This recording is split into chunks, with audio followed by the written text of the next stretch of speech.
Hello! We are finally back. I apologize for the delay, but the school year has started, so I have been just insanely busy. Teaching, lesson planning, there are some meetings involved.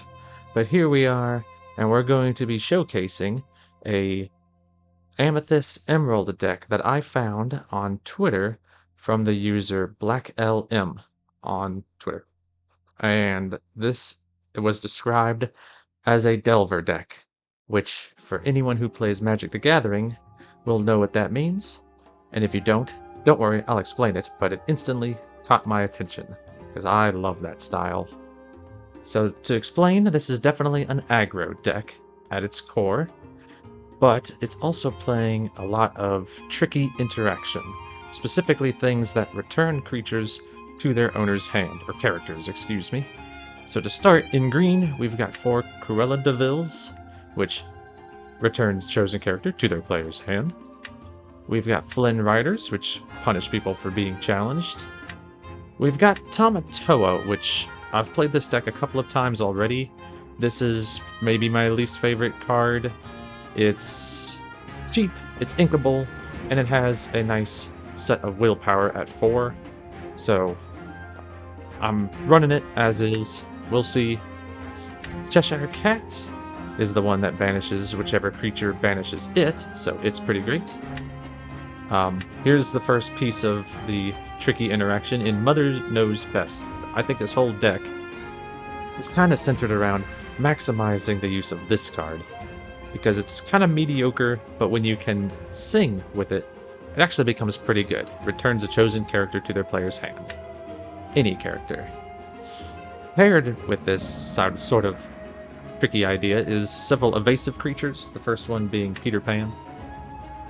And then we also have a couple of Mad Hatters for drawing cards, obviously. Genie as probably my favorite card.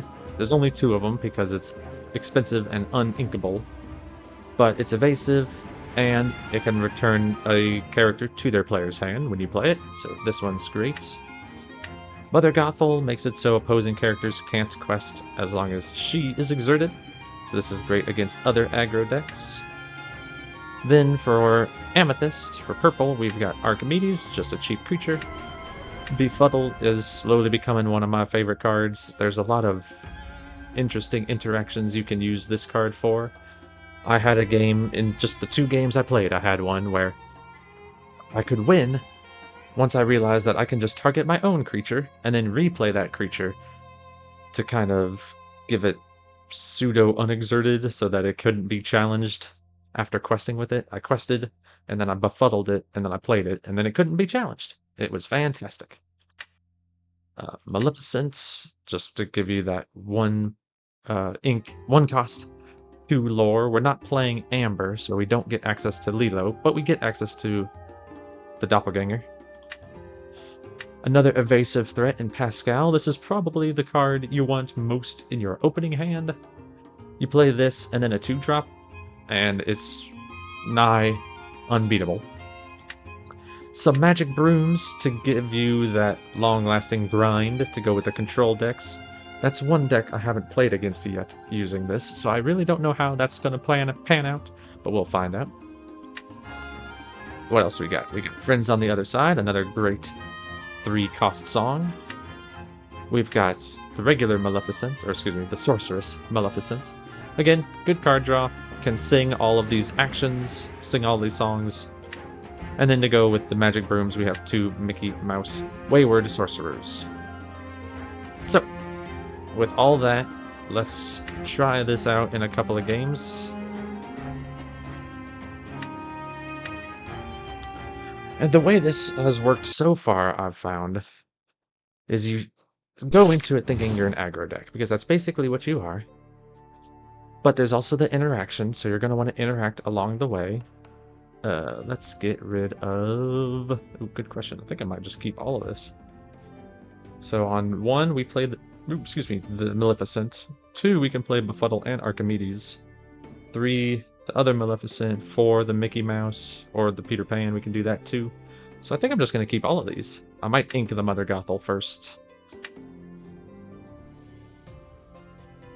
And then play Maleficent. Again, you want to pretend you're the aggro deck, until proven otherwise. That's going to be our game plan. So always play the character with the most lore first, if ever in doubt. So we got Steel. This is going to be extremely difficult for us, I think. I'm going to venture a guess that Steel is one of the few decks that we just can't beat. We'll see. We'll see how this pans out. So I can quest, but it just gets challenged. So this is where what I'm going to do is... I think I'm just going to want to really rely on the aggro plan. And so, no. Okay, my plan is to befuddle the Simba and play Maleficent. Or I could just play 2 creatures. It doesn't seem too terrible. No? Okay. Yeah, let's, ink, probably the Mickey. Keep our options open on 3. That might be wrong, but... Play Maleficent and return Simba to its owner's hand. And then quests. He gets the extra activation, but... just get him on the back foot early. It's gonna be pretty good. Next turn I can either play Peter Pan or Maleficent. I feel like this deck is just gonna fold to grab your swords, though, so... don't think that there's anything we can do about that. It's gonna be tough. I think this matchup's gonna be very tough.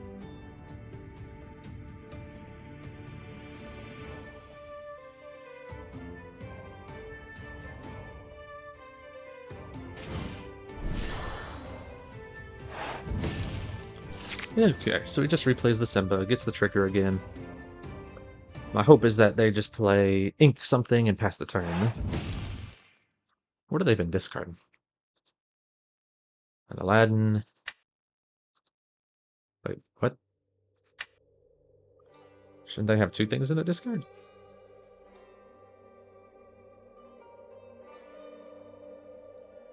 Ah, perfect. That's exactly what I wanted to see. I don't know where the other card is. That's weird. Okay,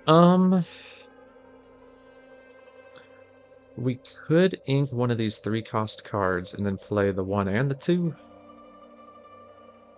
That would be pretty good, so I'm definitely... This is gonna get 2 cards... No, okay, so here's what we're gonna do. Yeah, we're going to... Doesn't really matter which one of these we ink, so let's ink the Peter Pan. And let's play these 2 out. And then we just go across him. He's gonna... They are gonna challenge one of these Maleficents, almost certainly. But we can challenge back. And that way, they won't be able to get both of my Maleficents with this 1 card.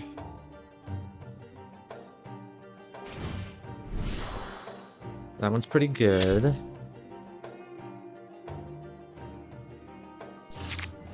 Ooh, a Cheshire Cat, huh? What do we do now? We're almost certainly... we're almost certainly challenging here. We're questing with the rest, for sure.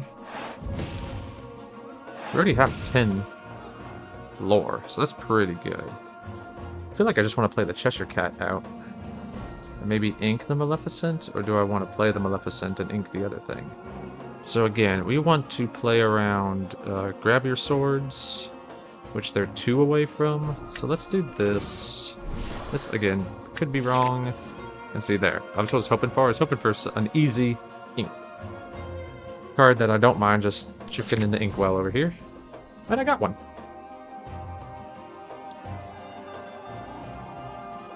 So next turn, yeah, they're gonna do a red. Oh no. That's very bad for us. Red means they have all sorts of... Well, that just wipes my entire board on turn 4. I thought I had another turn, but here we are. I believe that we are going to lose this one.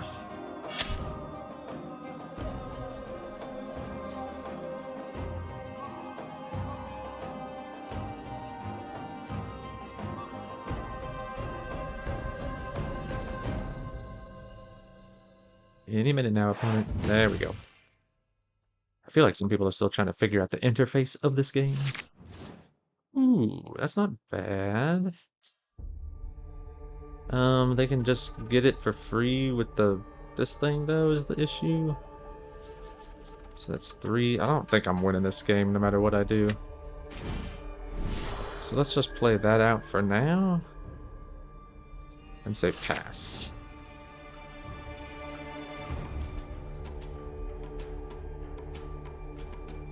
The reason why I didn't play this is because next turn I would quest with both.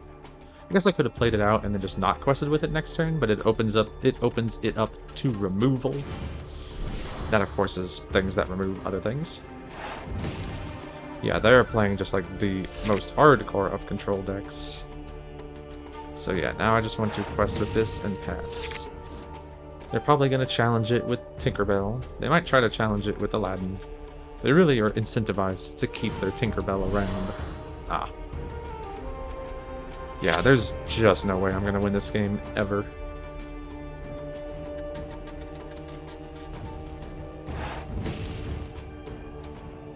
Because the idea would be to just unload my hand, but then they're just going to play grab your swords. Like, here, watch, I'll show you. I'm going to play everything out.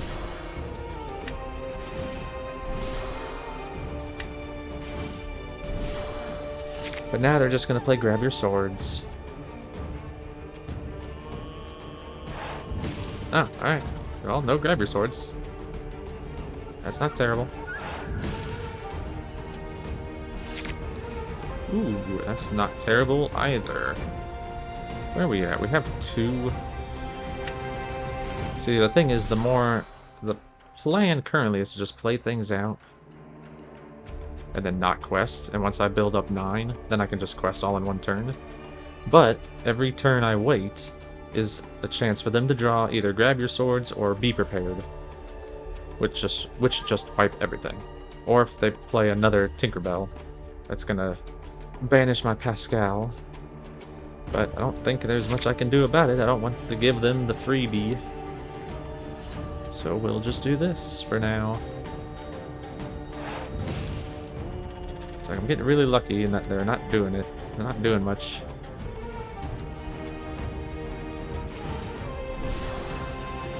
But I think that's my game plan. Ooh, that's pretty good here.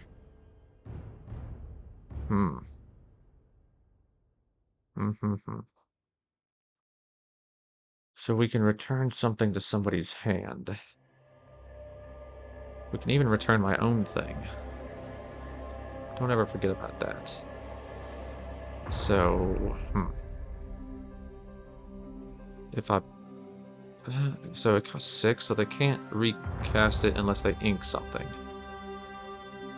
And then I could just quest with this. I kind of like that. That would be really good too, though, but then it makes me lose more ink, so I think I just do this. I think I return this to its owner's hand, quest with this, and nothing else. And so now what I'm forcing them to do is ink a card and replay the Tinkerbell in order to get rid of my Pascal. Yep. And that's exactly what they're going to do. I'm kind of forcing the issue. Yeah. Sure.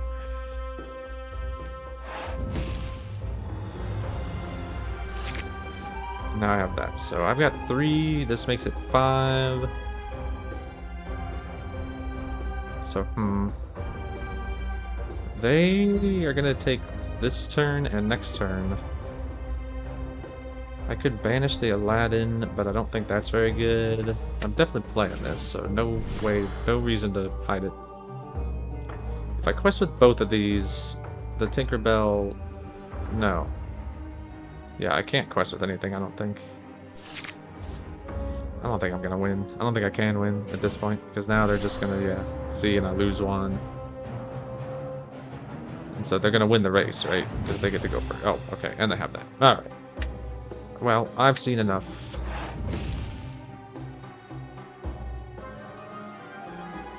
There was no way on this green earth that I was going to be able to win. a red steel match. Those are like the two colors I want to see the least.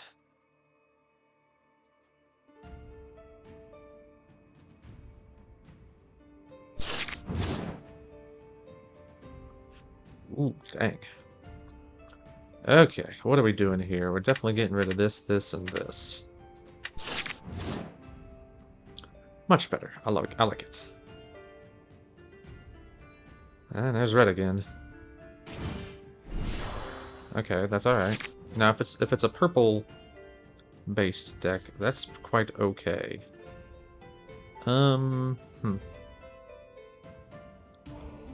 Let's see here. I don't think I'm gonna need this Tamatoa. We like seeing the Pascal, so let's play that one. Next turn we'll play Finn, and the turn after that we'll probably play Maleficent. Okay, so it's the red-purple Ruby Amethyst. They're just playing items, so that's great news for me. This is where Magic Broom might come in handy. So let's get rid of Archimedes. I don't think we're gonna have much time to play that one. Play this. Let's see here. On 2 or on 3, they're gonna have Rafiki, but they can't challenge Pascal with it, so I'm fine with it. Oh, Ink and Befuddle. That's interesting. I feel like that card would be very good against me, so the fact that they inked it is fascinating. Wardrobe. What is going on? Okay, we already have the best 6-drop in our deck, so we probably don't need the Mother Gothel. That's strictly for, like, the other aggro decks. We can play that and draw. Ooh. And now, do I mind losing the Flynn? Probably not. Or Finn. No, Flynn. I was right. Because they have to discard it either. They'll have to discard a card either way.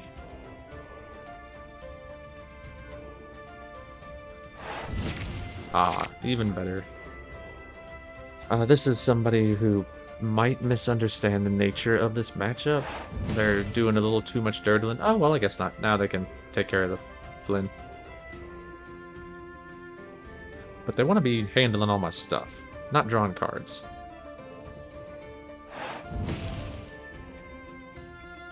But that wasn't too bad of a play. But it's taking up their whole turn. I don't know. Making another Befuddle. That's so interesting to me.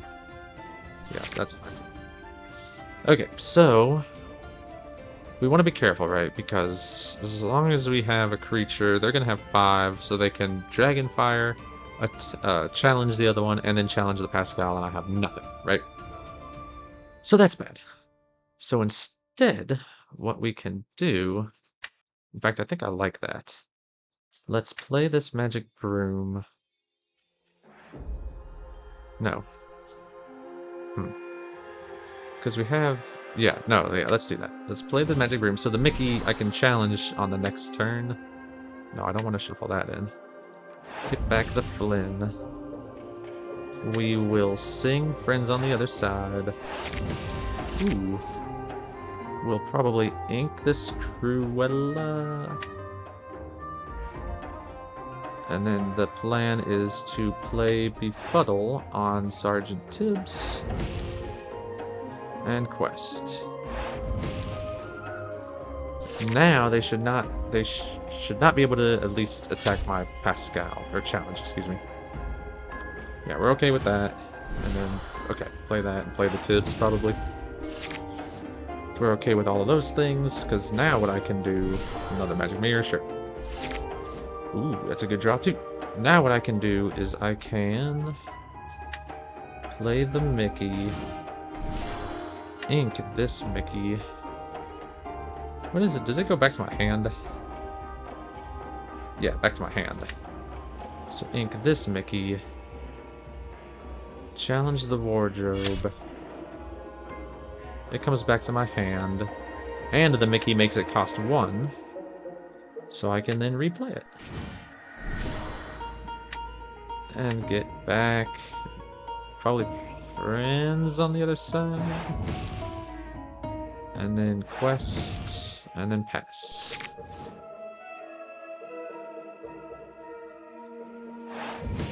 Alright, so yeah, they're drawing cards, which is great for me. I want nothing more than to see them draw cards.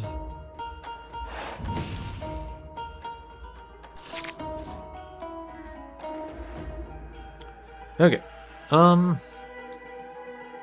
this is where I have to be careful, because they could have be prepared next turn. So I don't want to get caught in that. I want to be very careful. So do I play anything? Is the question. Is this quest for 2? It does. I think I just play a Friends on the Other Side for its cost.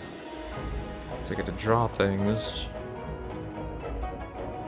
And now I could kind of bait it out with the Flynn and the Magic Broom. I could ink Maleficent and then bait it out. Or... oh. What's in my graveyard again? Or my discard? So yeah, I think I kind of like the idea of like, this challenges you, I get it back to my hand.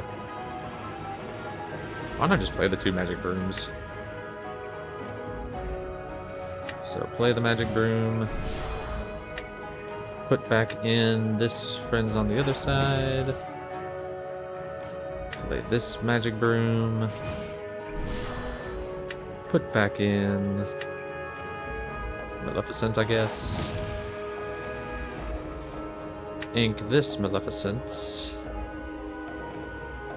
And quest with everything. I could sing Mother Knows Best and return my own Mickey back to my hand to kind of play around the be prepared, but I don't think it's good enough.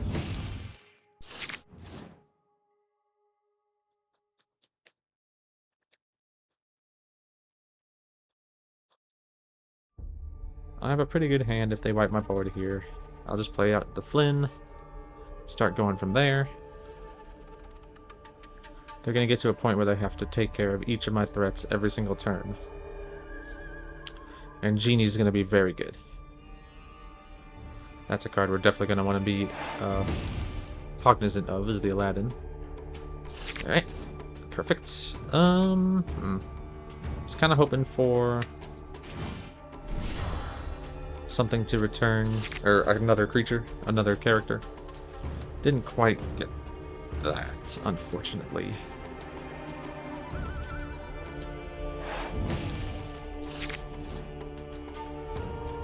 Ooh, they're inking a Maleficent. That's also good. And then, oh, this is very good. Ooh, and a Peter Pan. So, 1, 2, 3, 4, 5, 6. Perfect. Watch this. We can quest. Play Peter Pan. Befuddle my own Flynn. This is what I was discussing earlier. That will save it from any kind of rush creature they might have. Any kind of Maui or Rafiki. Nice little combo there. You got it.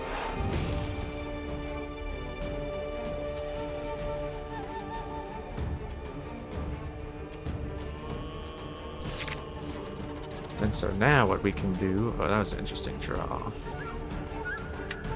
Is we can return that to your hand.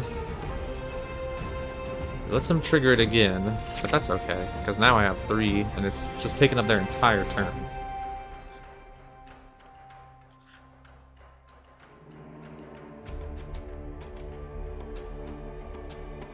I guess I need to be aware of another Be Prepared. That would be pretty bad. Be definitely a teardrop moment. No. But, I mean, as it looks right now, I'm not too worried, fingers crossed.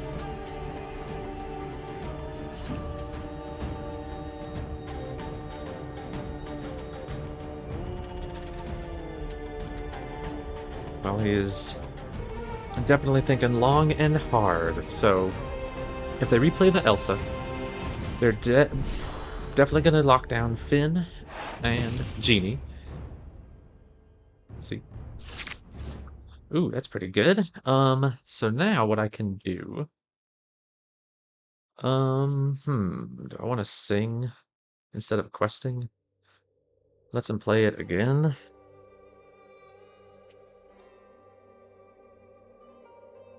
Pardon me. think I do. Yeah. Okay, let's do this. What with the singing? I'm under the impression that they do not have another Be Prepared. And now we can play this and this. And now we're pretty set up. Again, they'll lock down Finn and Genie.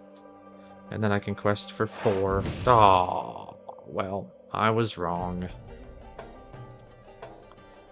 Yep, that's gonna lose me the game.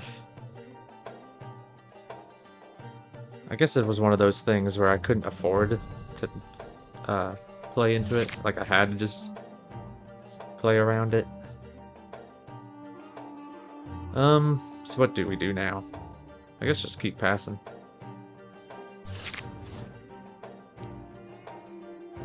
We'll restock our hand slowly. Yep. And so they'll play. We're looking. I'm not worried about it. I'm worried about the Elsa. This gets rid of Elsa. Don't think there's anything we can do, right? We just have to. Well, here's what we'll do. We'll keep doing this, right? We're putting them off their game. And I'm loading up my hand with creatures with the game plan of just like dumping them all out on the field at one time. Yeah, see, it's fine. Let's see, perfect. Now I can go 1, 2, 3.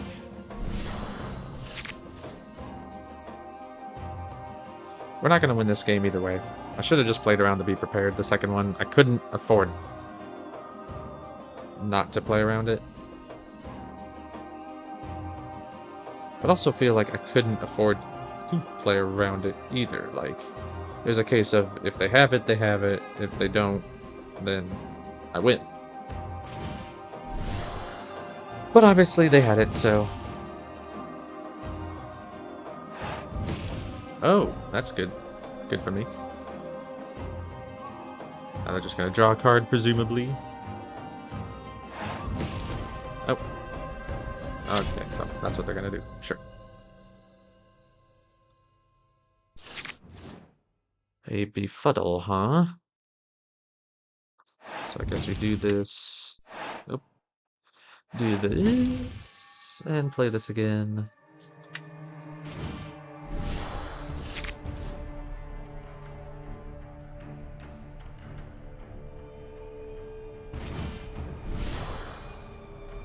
Yeah, I'm about ready to concede. But no, we're not completely dead.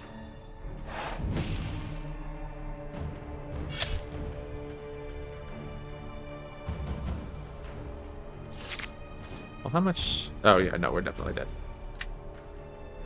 Yep, so I guess the thing to do was keep some of the cards in my hand, and then...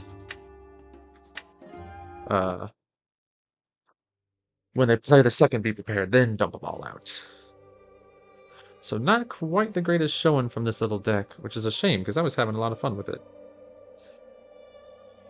Leave it to my luck that I win the 2 games I play before turning the cameras on.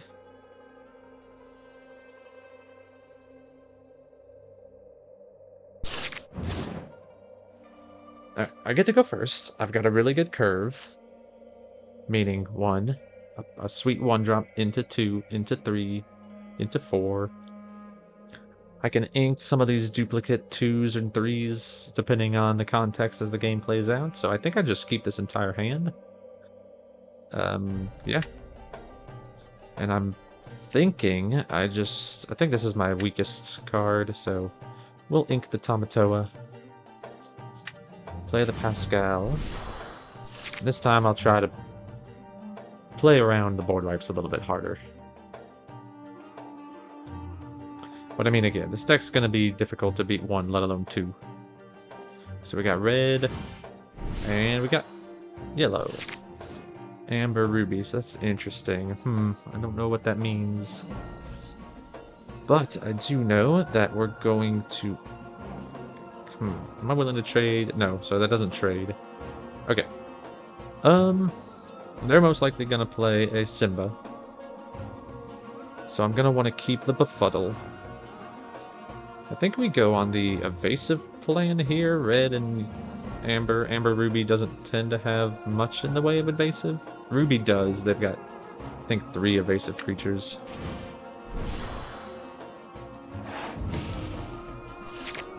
I'm not sure what to think of a Ruby Amber deck. Amber Ruby deck. I don't think I've seen one yet, so I don't know what this person's going to be doing.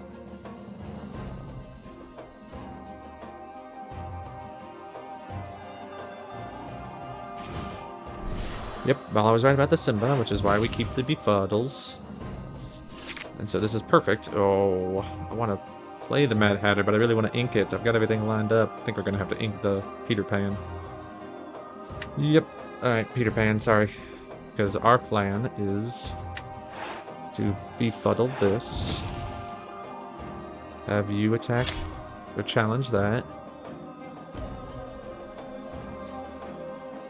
Quest with this, and play this. Select, let me get back my befuddle.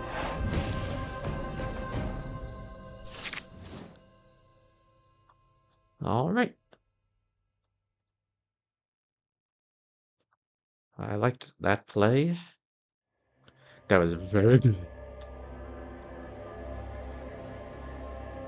It was so good I can just taste it. What? Oop.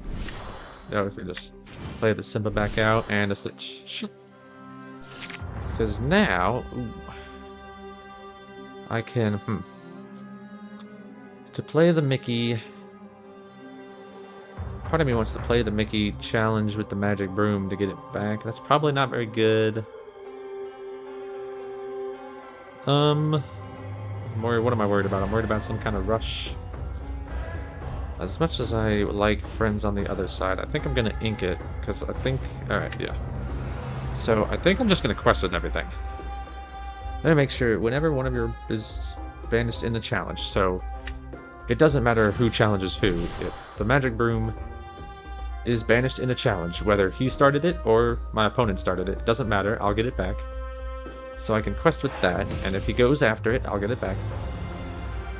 Go with this, because, I mean, it's a solid 2-for-1, and again, if and when I get my magic broom back, I can just get the Flynn back.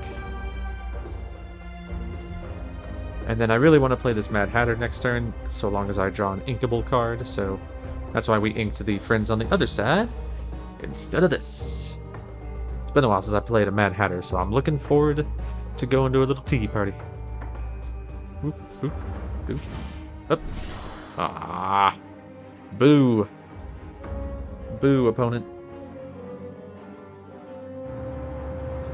They're choosing which card to discard off of the Flynn. Yep, see, there we go. And then they're gonna attack my magic broom or just go on a quest?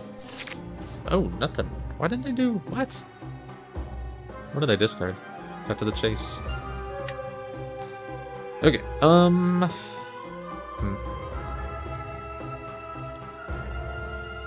So, yeah, we do this.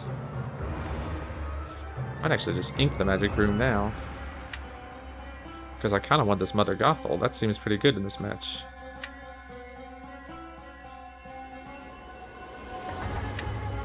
Play this, and go a-questing.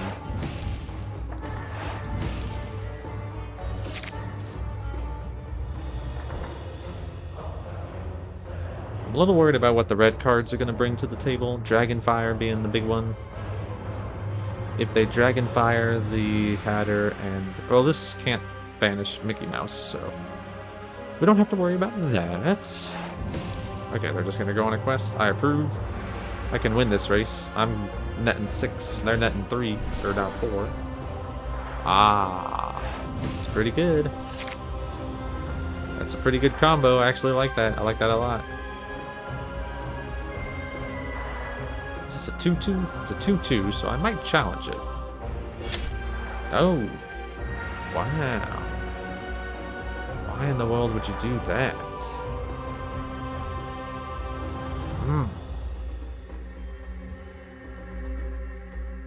Unless I have another LeFou. What is happening? Nothing? And I didn't draw an inkable card for Mother Gothel? That's sad. Well, that was fascinating. Very, very fascinating. I think... yeah, this banishes this. These quests. And we play this.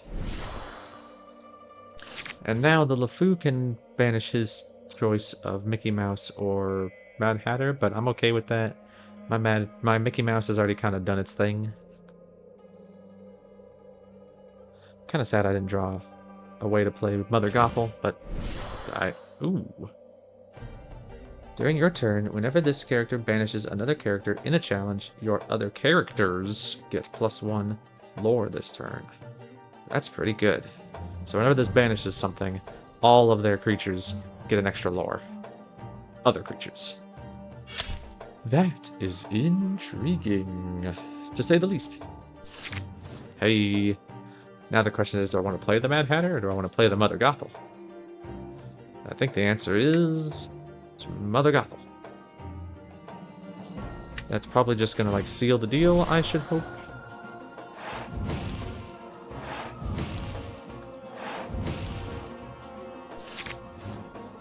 I mean, I don't know what they can do to get out of this.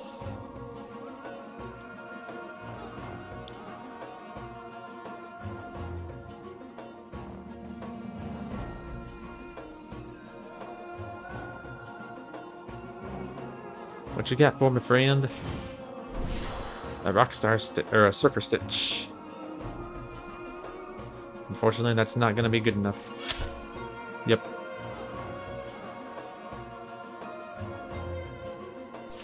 Alright. Good game, my friend. Alright, and with that, we've done 3 games. Unfortunately, we only went 1 and 2. But I like the feel of the deck. I like the trickiness of it, the making your opponent discard cards, returning their creatures to their hand, making the little aggro play. I think if aggro becomes more prevalent, this deck could perform quite well. I had a game off camera where I just bounced so many of their characters that there was a point where I had like 10 lore and like 3 or 4 characters to their 1, and so I could just race from there, and they couldn't win. It felt really good. It felt really powerful. It felt like I could not lose that game. But against the control decks, I guess you'd have to just be really diligent in your mulligans for the cheap creatures, and really, really try to play around the board wipes, but that's really hard to do. I did not do it justice in that second game, so I might keep at this, and I might revisit it sometime. But I definitely liked the feel of it. Again, shout out to BlackLM on Twitter for giving me this idea. And yeah, that's it for this. So next time I come back, I might do another video on the Ruby Amethyst control deck. That's all the rage. That's the deck I've been playing with the most, and I definitely have some 2 cents worth to add to the discussion. But until then, stay safe.